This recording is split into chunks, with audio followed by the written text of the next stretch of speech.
I've been giving a lot of thought to the situation that has unfolded around this tragedy, this trauma that um, Klal Yisrael has faced with the unfolding saga of Chaim Walder. And my children have tried to convince me to share my thoughts because we've had some deep discussions on the topic. We've kept an open conversation about what's unfolded and what they have to say, and they've been listening to what I have to say. And I've had other people that I've been following and listening to, and really appreciated what they had to say. And I've had other people that I've been following and listening to that I have completely disagreed with, actually. But a lot of people have tried to convince me to share, and maybe they think that's because what I have to share is value. Maybe they think it'll be cathartic for me. But here's my attempt at sharing my thoughts. When I found out a while back about the allegations against Chaim Walder, my heart was broken. I had fear that it could be true. I had fear that it might not be true, that this is coming out and where the world is today. But I listened, and I respected the possibility that it may be true. I entertained the thoughts of what if this is real, and it pulled at me. It was really frightening to think that someone in that status, who works with women, who works with children, who works with families, who gives people a voice, could fall that far, could do that, could be that unsafe. And then about a week ago, my understanding is that the Beis Din found him guilty of the charges brought against him.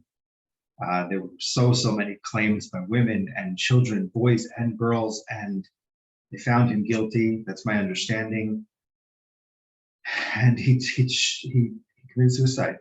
He took his own life.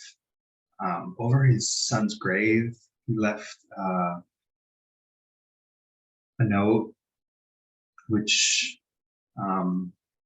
also adds weight to this whole story. And my first thought was his poor family. And then of course his poor victims who now get no closure, if there really is any kind of thing to such a story. But there were so many elements here that came out.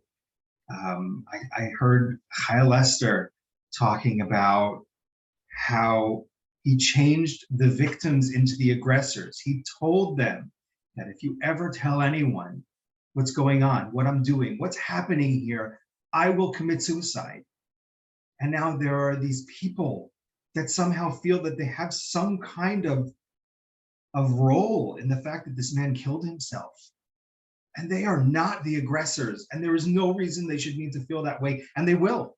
Some of them will. Some of them will feel some kind of shame, some kind of blame for what happened. And that's awful. And of course, we need to take care of those victims.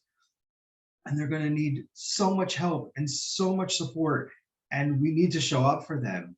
And also this man's family who don't have their patriarch anymore. Who, no matter who he was their father, he was her husband, and he's gone. And in this horrific, terrible, terrible way.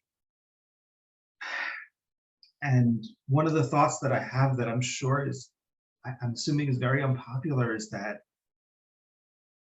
this man must have been suffering.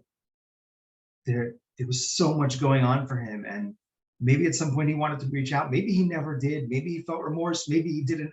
I don't know, and I can't ask him now. But if we turn the other way and we say, "Oh, this was just a very sick man who did horrible, horrible things. We deny the fact that as humans, there is darkness in all of us. And we all struggle and we all have challenges. And of course, they're on different levels. And not nearly everyone will go to the depths of muck that he went to. But there is darkness in all of us. And if we don't recognize that, if we don't recognize that there's a little piece of that kind of darkness in all of us, so then we deny ourselves a part of ourselves that requires looking at, requires figuring out, requires understanding. And that's a really scary thought. And on the flip side of that is, if we refuse to look at the fact that there is darkness in all of us, so then how are people that are struggling with that kind of darkness supposed to come forward and ask for help? How are people supposed to get past the shame, the stigma, the desire to look at everything as light and bright and beautiful and open and warm, and say, I'm struggling with darkness and I need help. Please help me. How are these people going to be accepted and held in that in order to heal and be better if we can't talk about our darkness?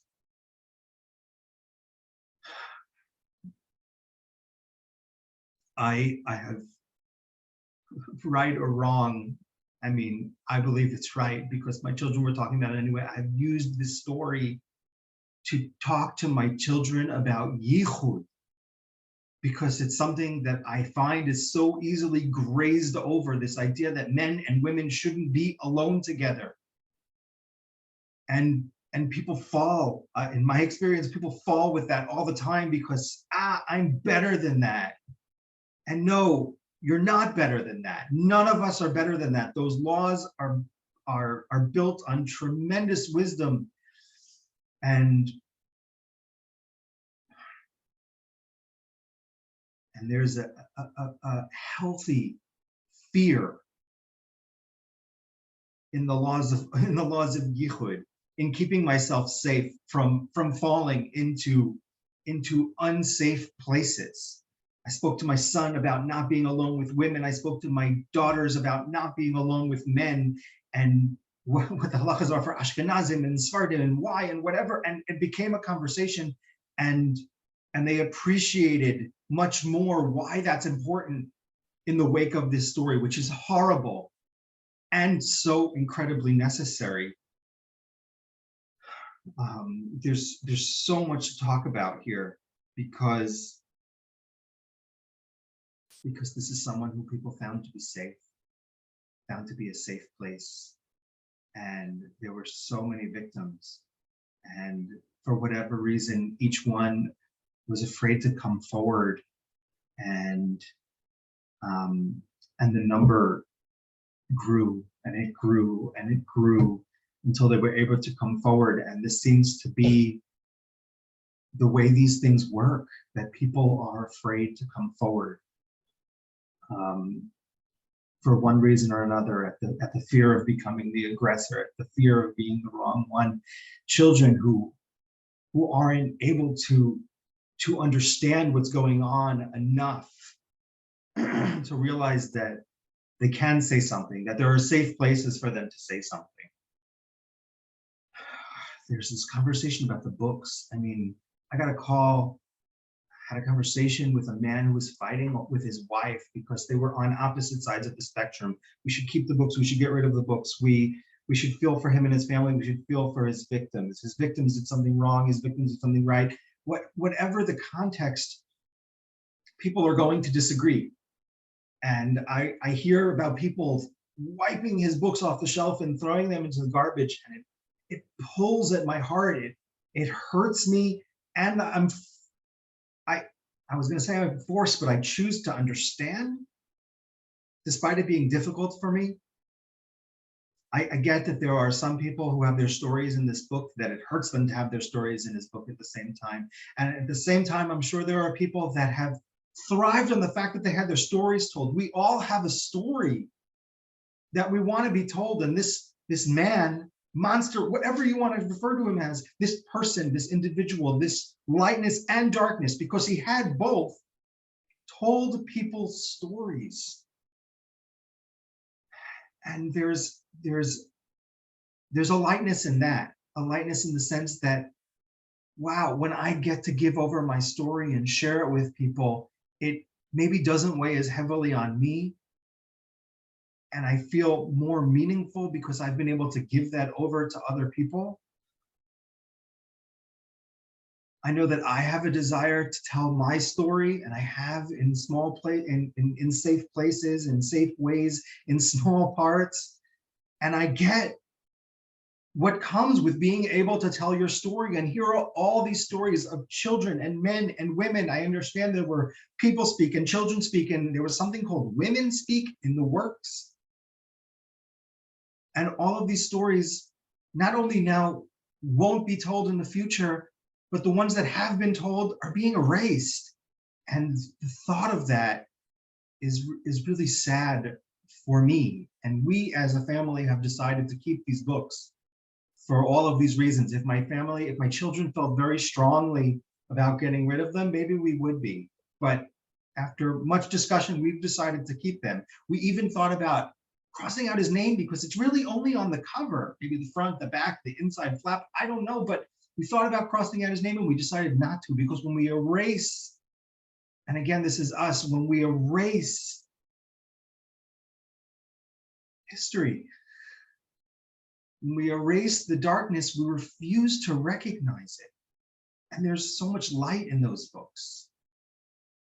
We have a desire, and I thank Avi Gans for this metaphor. We have a desire to put everything into these neat little boxes and put them on the shelf.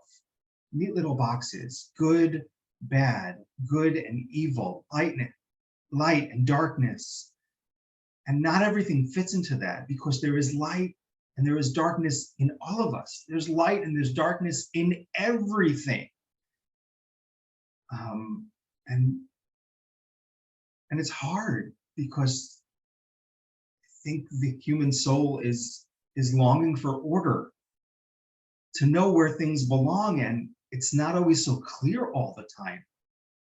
And some people are going to be able to say there are all these shades of gray, there's the spectrum. There was light and darkness in this man, there's light and darkness in these books, in this whole story.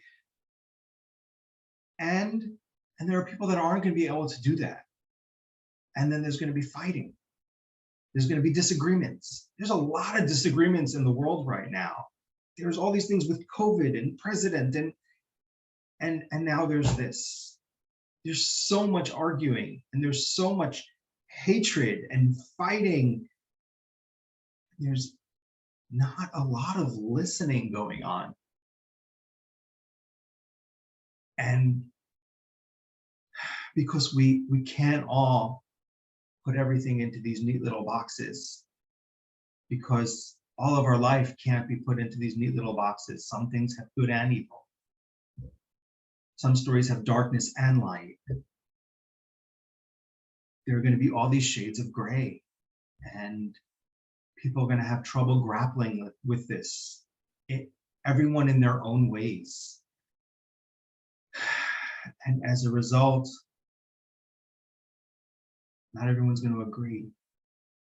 And that's going to call for a lot of listening and compassion on our part to be able to get through this and support each other, as opposed to turning this into more darkness or more opportunities for fighting and split and divide.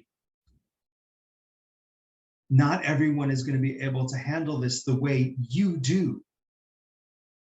And that deserves compassion and respect.